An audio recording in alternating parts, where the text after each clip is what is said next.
नमस्कार मैत्रिणींनो, प्रीतीज किचनमध्ये तुमचं खूप खूप स्वागत आहे। मी आज बनवणार आहे फ्लॉवरची भाजी। ही भाजी एकदम साधी, कमी साहित्यात आणि पटकन होणारी आहे। त्यासाठी मी इथे फ्लॉवर घेतला आहे।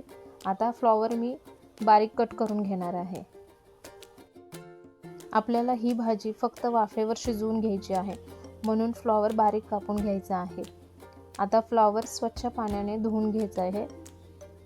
त्यानंतर एका पातेल्यात पाणी गरम करायचे आणि त्यात मीठ घालायचे। त्यानंतर कापलेला फ्लॉवर या पाण्यात घालायचा आणि त्याला एक उकळी आणायची। यामुळे काय होते की फ्लॉवरवरील जी घाण असते ती निघून जाते। आता या गरम पाण्यातून फ्लॉवर गार पाण्यात घालायचा। यामुळे भाजी खूप छान शिजली जाते।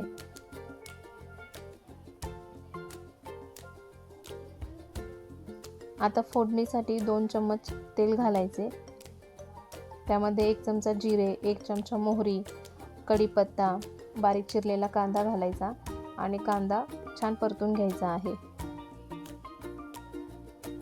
आता यामध्ये थोडेसे मीठ घालून कांदा परतून घ्यायचा आहे। नंतर बारीक चिरलेला टोमॅटो घालून परतून घ्यायचा आहे।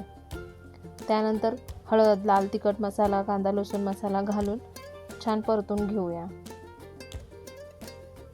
आता यामध्ये फ्लॉवर घालायचा आहे आणि सर्व मसाल्यांसोबत मिक्स करून घ्यायचा आहे। हे छान मिक्स करून घ्यायचं आहे की जेणेकरून भाजीला सगळा मसाला लागला पाहिजे। झाकण ठेवून भाजी शिजायला ठेवून द्यायची आहे। भाजीला मध्ये मध्ये हलवत राहायचं आहे की जेणेकरून भाजी आपली खाली लागणार नाही। ही भाजी फक्त आपण वाफेवर शिजवून घेत आहे, त्यामुळे मध्ये मध्ये भाजीला हलवत राहायचं आहे। तुम्ही बघू शकता मी इथे पाणी न घालता फक्त वाफेवर ही भाजी शिजवून घेतलेली आहे। आता वरतून थोडीशी कोथिंबीर घालूया।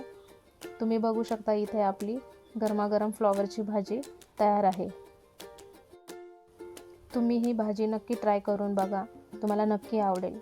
तुम्हाला ही रेसिपी आवडली असेल तर लाईक करा, शेअर करा आणि अशाच सोप्या रेसिपीजसाठी आपल्या चॅनलला सबस्क्राईब करायला विसरू नका। धन्यवाद।